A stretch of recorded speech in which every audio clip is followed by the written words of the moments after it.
Tugas percepatan penanganan COVID-19 mengkoordinasikan penanganan COVID ini yang dilaksanakan oleh kementerian, lembaga, potensi masyarakat, dunia usaha,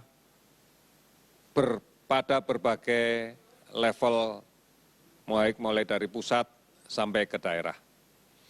Oleh karena itu, gugus tugas inilah yang mendapatkan tugas untuk mengkoordinasikan bahwa penanganan COVID-19 dilaksanakan secara lebih baik, terkoordinasi, terkolaborasi dalam satu sistem yang sama, sehingga hasilnya bisa menjadi lebih maksimal lagi kita peroleh.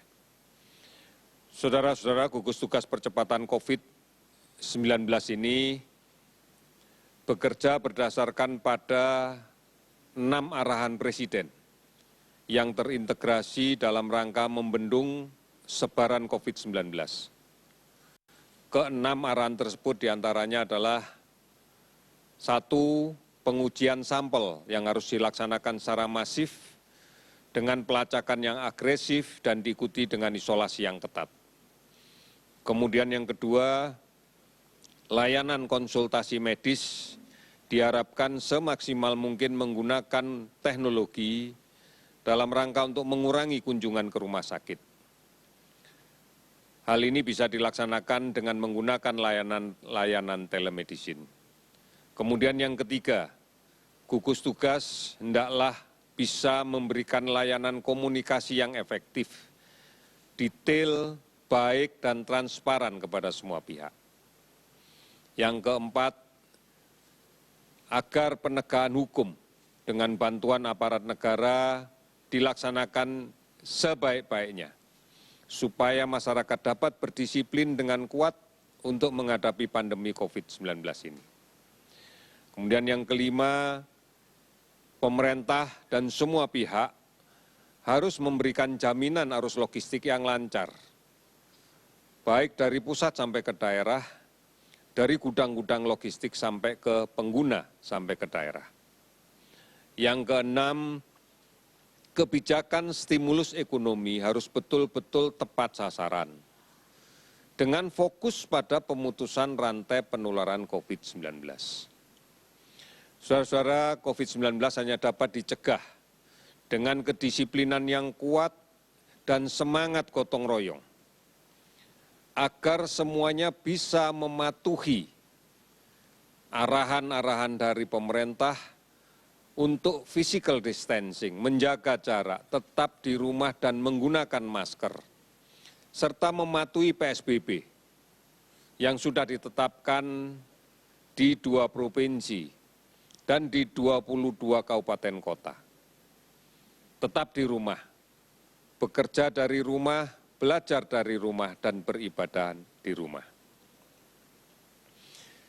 Kita dalam posisi yang memerlukan toleransi yang cukup besar. Kita diuji rasa tolong-menolong yang kita harus munculkan pada semua orang yang berada di sekitar kita, pada tetangga kita, pada saudara-saudara kita di masa yang sulit ini. Marilah kita membantu saudara-saudara kita yang mungkin memiliki warung dengan tetap menjaga modal mereka untuk tetap bergerak dengan cara membeli kebutuhan-kebutuhan rumah tangga kita di warungnya. Mari kita tetapkan untuk saling mengingatkan bahwa apabila ada masyarakat di sekitar kita, anggota keluarga kita, yang masih belum menerapkan disiplin untuk pola hidup bersih dan sehat, mari kita ingatkan dengan cara yang baik. Dan kita harapkan siapapun yang kita ingatkan juga kemudian bisa menerima ini sebagai kepentingan bersama untuk tetap menjaga agar pandemi ini bisa segera kita kendalikan dan kita bisa hidup dalam suasana yang normal seperti sebelumnya. Oleh karena itu, apabila kebetulan keluarga kita, tetangga kita, ada yang menunjukkan gejala-gejala penyakit COVID-19, dan dinyatakan bahwa harus melaksanakan isolasi diri, mari kita bantu. Kita harus yakinkan bahwa mereka bisa melaksanakan isolasi diri dengan baik tanpa harus kita kucilkan. Kita bantu upaya mereka untuk memenuhi kebutuhan-kebutuhannya, agar mereka tidak perlu keluar rumah, tidak perlu melakukan perjalanan dan bertemu dengan orang lain, hanya sekedar untuk memenuhi kebutuhannya. Mari kita yang sehat melindungi yang sakit. Langkah-langkah yang bisa kita lakukan dalam rangka mencegah tertularnya COVID-19 adalah, mari kita jalankan untuk tetap tinggal di rumah. Kita tidak pernah bisa tahu siapa yang sakit di luar. Kita tidak pernah bisa melihat keluhan orang yang membawa virus ini. Bisa saja kesannya mereka sehat, padahal sebenarnya tidak. Oleh karena itu, tidak menutup kemungkinan kita akan terpapar dari hal-hal yang seperti ini. Jangan keluar rumah, jangan bepergian adalah pilihan yang terbaik. Ini penting agar kita tidak tertular. Dan kalau kita tertular nantinya, kita juga tidak menjadi sumber penularan di rumah kita sendiri. Oleh karena itu, tidak keluar rumah, tidak bepergian, dan tidak mudik adalah langkah yang paling bijak dalam pengendalian penyakit ini. Mari kita lindungi keluarga kita yang berada di kampung, keluarga kita yang berada di desa, di nagari, di Banjar. Karena itu lebih baik kita tidak mudik.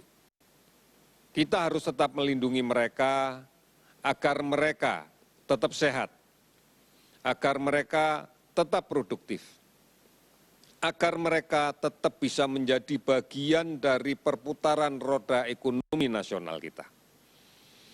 Kemudian yang berikutnya, gunakan masker jika kita terpaksa keluar dari rumah. Dan batasi waktunya jika keluar rumah.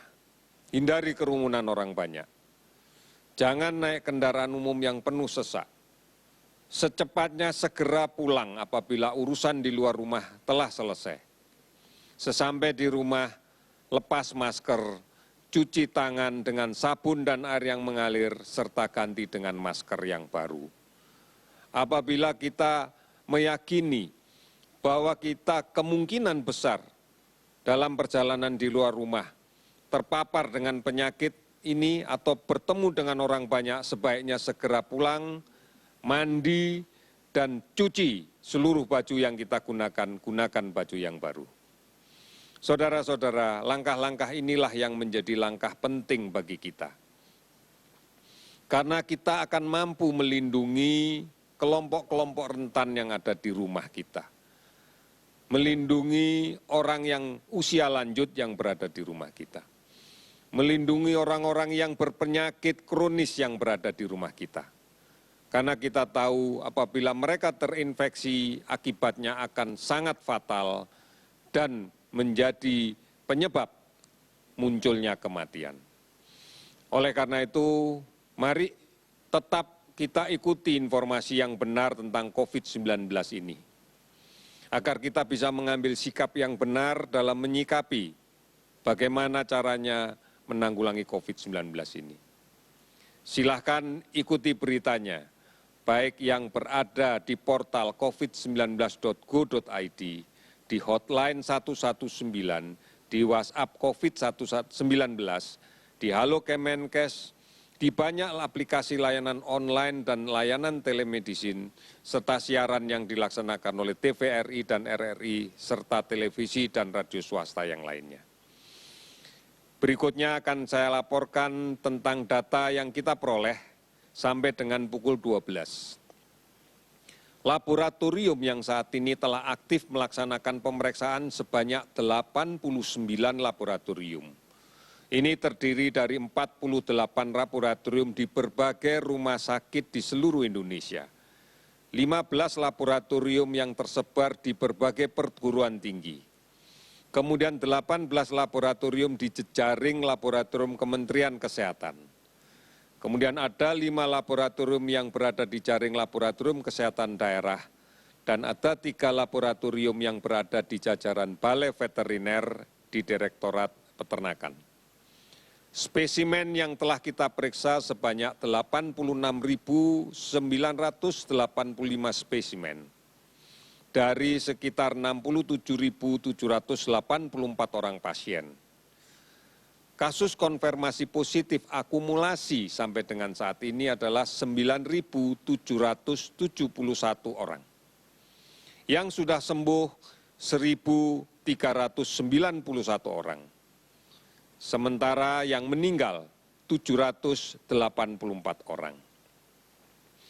Akumulasi orang dalam pemantauan sampai dengan saat ini sebanyak 221.750 orang. Sebagian besar pemantauan ini sudah selesai dan mereka dinyatakan bebas dari COVID. Sementara kasus PDP yang dalam pengawasan kita sampai dengan saat ini ada 21.653 orang. Kita berharap bahwa secepatnya akan bisa kita dapatkan hasil laboratoriumnya sehingga kita bisa konfirmasikan apakah ini kasus positif atau kasus yang negatif COVID. Kabupaten terdampak 297 kabupaten kota di 34 provinsi. Pasien sembuh kalau kita lihat distribusi tertingginya paling banyak ada 440 orang di DKI Jakarta. Di Jawa Timur ada 152, Sulawesi Selatan 118, Jawa Barat 107, Jawa Tengah 101, sehingga total keseluruhan bersama 29 provinsi yang lainnya ada 1.391 pasien. Kalau kita rinci secara keseluruhan adalah sebagai berikut, ada penambahan sebanyak 260 orang konfirmasi positif sehingga menjadi 9.771. Kasus sembuh meningkat 137 orang menjadi 1.391. Saudara-saudara, distribusi kasus positif itu sebanyak 59% laki-laki dan 41% wanita. Kasus meninggal bertambah 11 orang menjadi 784 orang. Distribusi usia meninggal terbanyak adalah pada rentang usia 30 sampai 59 tahun. Itu sebanyak 364 orang dan distribusi kedua terbanyak adalah pada rentang usia 60 sampai 79 tahun sebanyak 311 orang. Sementara distribusi di atas 80 tahun sebanyak 28 orang. Oleh karena itu saudara-saudara sekalian, inilah gambaran yang kita dapatkan pada hari ini, pada kinerja 1 hari kemarin. Kita masih harus berpartisipasi secara aktif dengan memutuskan penularan COVID-19 ini. Kita harus melawan COVID-19 ini dengan meningkatkan imunitas diri. Tetap sabar dan tenang, tidak panik, istirahat yang cukup dan teratur. Jaga jarak, pakai masker, cuci tangan dengan menggunakan sabun dan air yang mengalir. Mari gotong royong dan bersatu terus-menerus tanpa putus. Mari kita lawan COVID. Bersama-sama dari pusat sampai daerah, sampai ke desa, sampai ke RW, sampai ke RT, dan sampai ke keluarga kita. Tetap di rumah, produktif di rumah. Dan kita harus mewaspadai ancaman demam berdarah. Karena bulan-bulan ini kita akan berhadapan dengan meningkatnya kasus demam berdarah. Infeksi campuran demam berdarah dengan COVID-19 akan berdampak buruk terhadap kesehatan. Oleh karena itu, tetap kita lakukan pemberantasan sarang nyamuk di rumah kita. Lakukan bersama keluarga untuk menguras dan membersihkan tempat penampungan air, menutup tempat penampungan air, menyingkirkan atau mendaur ulang barang bekas yang dapat menjadi tampungan air. Ini langkah yang bisa kita lakukan bersama keluarga, agar kita bisa bersama-sama menyelamatkan keluarga kita. Kita bisa menyelamatkan tetangga kita. Kita bisa menyelamatkan lingkungan kita. Dan kita bisa menyelamatkan bangsa kita. Kita pasti, kita yakin, dengan bersama Tuhan Yang Maha Kuasa, kita akan melalui musibah ini, kita akan melalui cobaan ini dengan berhasil. Indonesia kita pasti bisa. Sekian dan terima kasih. Ya, pemirsa, baru saja kita saksikan bersama pernyataan pers dari perkembangan sebaran COVID-19 di Indonesia. Berdasarkan data sore ini, jumlah total kasus positif corona mencapai 9.771 orang, total 1.391 orang dinyatakan sembuh, serta 784 orang meninggal dunia, dengan 67.000 orang lebih telah diperiksa. Pemerintah menyatakan gugus tugas bekerja berdasarkan arahan Presiden, diantaranya tes sampel yang masif, juga layanan konsultasi medis melalui layanan online telemedicine, dan selain itu pemerintah juga terus memantau distribusi logistik ke daerah untuk memastikan tepat sasaran hingga stimulus dampak COVID-19 ini. Dan masyarakat tetap diminta untuk terus melakukan physical distancing, mengenakan masker, melakukan kegiatan dari rumah hingga menjaga kesehatan. Sebelumnya pemerintah juga menjelaskan berbagai langkah upaya dalam menangani kasus positif, dengan salah satunya isolasi mandiri dan dengan dukungan rumah sakit, pemerintah daerah hingga ketua RT. Selain itu, evaluasi juga dilakukan untuk memastikan pencegahan penyebaran dilakukan dengan maksimal. Pemirsa, breaking news berita 1 akan kembali usai jeda.